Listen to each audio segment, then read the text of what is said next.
WWE WrestleMania 40 Night 1 results. What a show. From top to bottom, I thought it was actually a very good show, but what everyone is going to be talking about coming out of this show is that main event. And oh, did they make a major mistake. And I'm going to get into that as we go on in this video. So let's run down this show. Top to bottom, it was pretty good, except for that main event. We had the opener. Rhea Ripley defended the Women's World Championship against Becky Lynch, and this was one of the best matches on the entire card. Becky Lynch, she had a fever of I believe 101, 102. She had strep throat throughout this. And going into this match, I really thought that Becky Lynch was going to get it done. I thought she was going to dethrone Rhea Ripley as a champion, but that was not the case. Instead, Rhea Ripley went over with the Riptide to retain the championship. So she is still champion after winning the title exactly 1 year ago.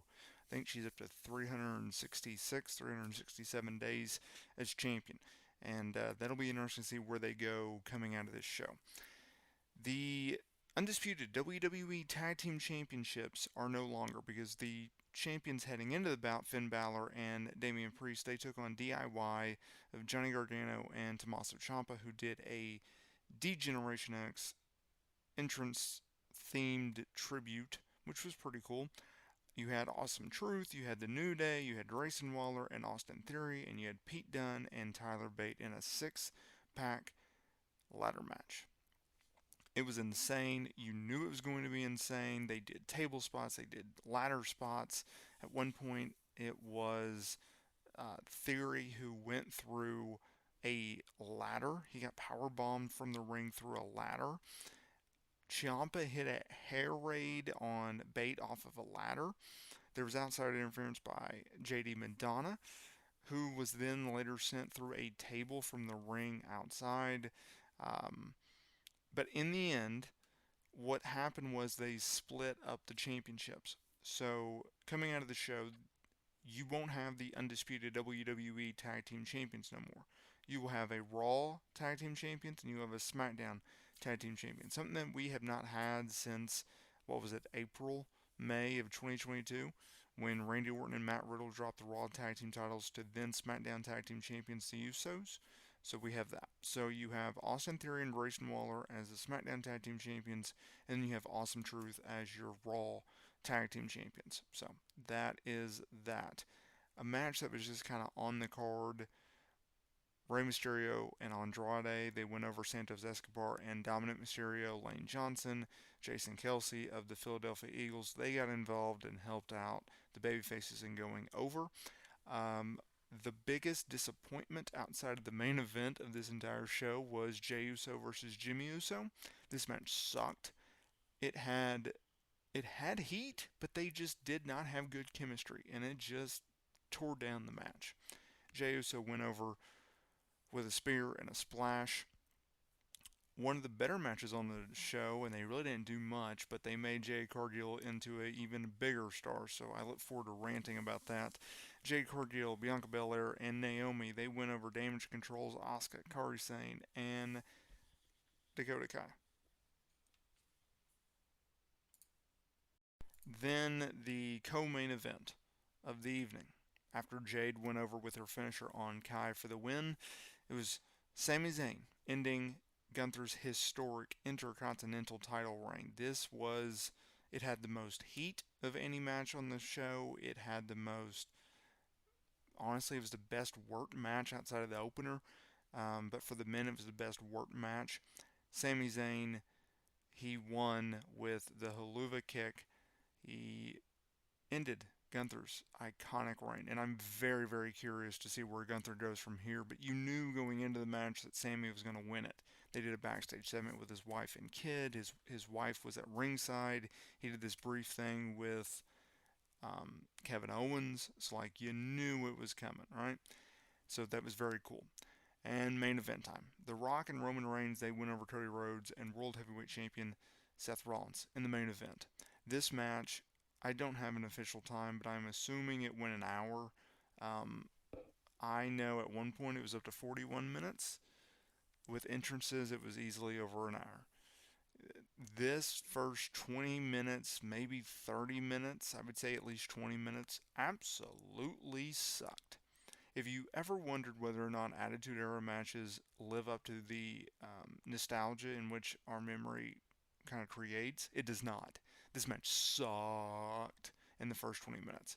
It was plotting. They were doing headlocks. They weren't touching for at least 5 minutes. It was just bad. They brawled into the crowd. The Rock looked rough in the first half. And this is coming from a huge Rock fan. Um, I talked about that in a previous video. But Rock looked bad in the first part, but as the match went on, he looked a lot better. He got a little bit more comfortable with it, and he started opening up a little bit more. But he slowed down. He's got bad knees, you can tell that.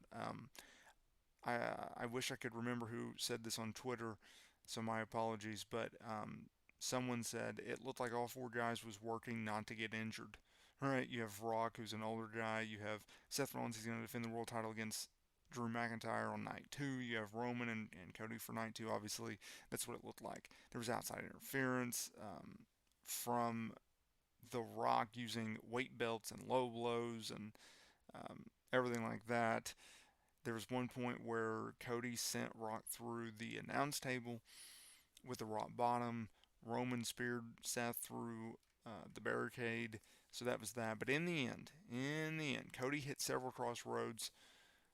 Damn it, no! Oh my God, he's got a tap! But then Rock whipped Cody in the back with the weight belt. Reigns hit a spear, and then Rock with the rock bottom to pick up the win. So night 2 will be Bloodline Rules, Cody Rhodes, The Rock. Let me know down in the comments area below, what do you think of this match? Did it live up to the hype? Did you think that it sucked?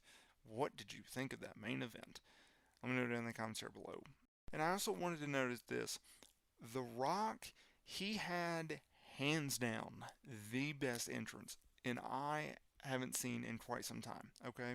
So you had the lights go out, you had this electricity on the Titantron, you had a sound of a bull kind of, testing up a little bit, and then there was an outline of his famous bull tattoo that was in fire, and he walked through the fire. He stood there. They had an aerial shot with the drone, and that was very, very cool. Roman Reigns did not get anything special. He just walked out. It was no big deal. It was one of his quickest entrances I've seen in quite some time. There was someone on Twitter, I think it was, I don't want to quote him, but someone had times, and it was like The Rock had 5 minutes of entrance time, and Roman had 4, and it's like, that's the quickest entrance times that I've seen in quite some time. I'm glad that they went through with The Rock and Roman going over, because that leads me to believe that they're going to give Cody Rhodes the undisputed WWE Universal Championship belt come night 2. I'm glad that they did not beat Seth, because he didn't need to be beat back-to-back nights. I mean, Drew McIntyre came out and said that he was going to win the title or he would leave WWE. So it's pretty clear that he's going to win, right? But having Rhodes lose, well, he's going to get the biggest win of his career, on night 2 when he goes over Roman. So that's no big deal. I didn't have an issue with that. I didn't even have an issue with The Rock getting the pin, because I think they're still setting up Rock versus Roman, but as this match went on, it made me think of Rock's last run, where he came back, he did the host of WrestleMania in 2011, then he did the tag team match with Cena versus Miz and R-Truth at Survivor Series, and then he did the 2 Mania matches.